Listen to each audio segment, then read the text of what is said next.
नमस्कार, जय श्री राम।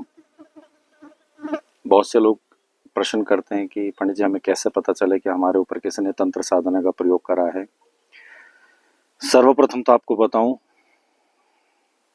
तंत्र साधना का प्रयोग बहुत ही कम लोगों के ऊपर होता है।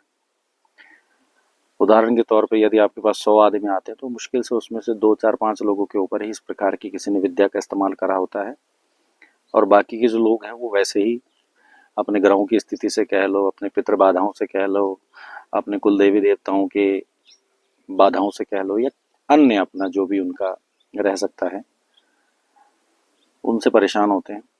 परंतु किसी के भी बहकावे में आके इस बात पे चल देते हैं कि किसी ने उनके ऊपर तंत्र मंत्र कर रखा है, या जो भी आलतू फालतू चीजें लोग बोल देते हैं, मुझे नहीं पता।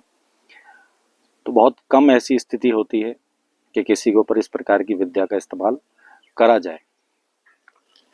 ज्यादातर लोग अपनी मनोस्थिति से परेशान है। परेशान आदमी को तो आप कुछ भी बता दो, बेचारा परेशान है, भटकता रहेगा। हर किसी की बातें उसको अच्छी लगती है, हर किसी की बातें सच मानता है, क्योंकि वो नहीं दौड़ रहा, उसकी परेशानियां उसको जगह जगह दौड़ा रही है, जिसका लोग फायदा भी उठा लेते हैं। कई जगह बेचारे बहुत अपना पैसा बर्बाद करके आते हैं, दुख उठाते हैं। एक बहुत सरल तरीका है, आप इस बारे में कैसे पता करें कि आपके ऊपर किसी ने तंत्र साधना का प्रयोग करा है। बहुत सरल तरीका,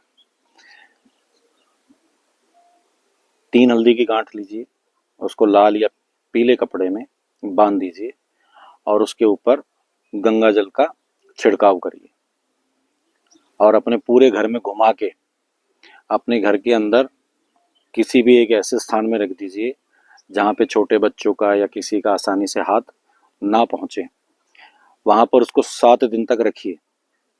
7 दिन के बाद आप उसको खोल के देखिए, अगर वह हल्दी की गांठ हरे रंग में आ गई है, उसके अंदर हरे रंग का कुछ फफूंदी कह लो या कुछ भी हरा रंग अगर उसमें उत्पन्न हो रहा है, तो समझिए कि शायद अभी किसी भी प्रकार के किए कराए की शुरुआत है।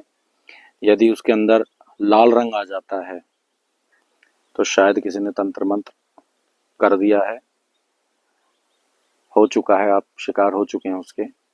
और यदि उसके अंदर कालापन आ जाता है तो आप मान के चलिए कि आप पूरी तरह से त्रस्त हैं किसी तंत्र साधना से।